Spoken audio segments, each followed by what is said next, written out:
एक टापू था जहाँ सारी भावनाएं फीलिंग्स रहा करती थी। एक दिन सभी भावनाओं को पता लगा कि वे टापू डूबने वाला है। सबने अपने बचाव के लिए नाव का निर्माण किया और वह टापू छोड़कर जाने लगे, लेकिन प्रेम वही रहा। प्रेम आखिरी संभव क्षण तक उस टापू में रुका रहा, लेकिन जब उसे लगने लगा कि अब टापू पूरी तरह से डूबने की कगार पर है और अब वहाँ रुकने का कोई फायदा नहीं है, तो वह वहाँ से निकलने के लिए सहायता खोजने लगा। उसी समय उसकी दृष्टि समृद्धि पर पड़ी, जो एक बड़ी नाव में वहाँ से गुजर रही थी। प्रेम ने उसे पुकारा और पूछा, समृद्धि, क्या तुम मुझे अपने साथ अपनी नाव में ले चलोगी? समृद्धि ने कर दिया, नहीं प्रेम, मैं तुम्हें अपनी नाव में नहीं ले जा सकती। देखो मेरी नाव में कितना सोना और चांदी भरा हुआ है, किसी और के लिए तो इसमें जगह ही नहीं बचती है। कहकर वह आगे बढ़ गई। कुछ देर बाद प्रेम को दम्भ अपनी बहुत ही सुंदर नाव में वहाँ से गुजरती हुई दिखाई पड़ी। उसने उसे रोककर अनन्य भरे शब्दों से कहा, दम्भ, कृपया करके मुझे अपने साथ ले चलो।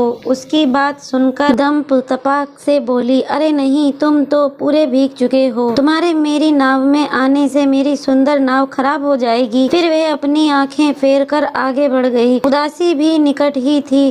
प्रेम ने उससे पूछा तो उसे उत्तर मिला, ओह प्रेम, मैं बहुत उदास हूँ और इस समय अकेले रहना चाहती हूँ। ठीक उसी समय खुशी भी वहाँ से गुजर रही थी, लेकिन वह इतनी खुश थी कि उसने प्रेम की पुकार सुनी ही नहीं और आगे निकल गई। अब प्रेम को लगने लगा कि वह उस द्वीप के साथ ही डूब जाएगी और वह अपने अंतिम क्षण की प्रतीक्षा करने लगा। तभी एक गंभीर स्वर उसके कानों में पड़ा, आओ प्रेम, मेरे साथ आओ, मैं तुम्हें ले चलता हूँ। ये सुनकर प्रेम खुशी खुशी उस नाव में बैठ गया। उसने ये तक नहीं पूछा कि वे कहाँ जा रहे हैं और उसे ले जा रहा कौन है। सूखी धरती पर पहुंचने के बाद उस गंभीर आवाज ने प्रेम को वहां छोड़ दिया और अपने रास्ते पर चला गया। कुछ देर राहत की सांस लेने के बाद प्रेम को ये एहसास हुआ कि जिसकी सहायता से उसकी जान बच पाई है, उसके बारे में उसे ये तक पता नहीं कि वे कौन है। वह ज्ञान के पास गया और उसने पूछा कि उसे बचाने वाला कौन था। ज्ञान ने उसे बताया कि वह समय था। समय भला, उसने मुझे क्यों बचाया? प्रेम ने हैरत में पूछा। ज्ञान मुस्कुराया और बोला, क्योंकि समय ही प्रेम का मूल्य समझ सकता है। प्यार की वैल्यू समय ही समझ सकता है। हम जिंदगी की भाग दौड़ में इतना व्यस्त हैं कि प्यार की कीमत को समझ नहीं पा रहे, किंतु एक दिन ऐसा जरूर आएगा जब आपके पास सब होगा और समय नहीं होगा। उम्मीद है कि आपको हमारी कहानी पसंद आई होगी। यदि हाँ तो ज्यादा से ज्यादा शेयर करें। दोस्तों,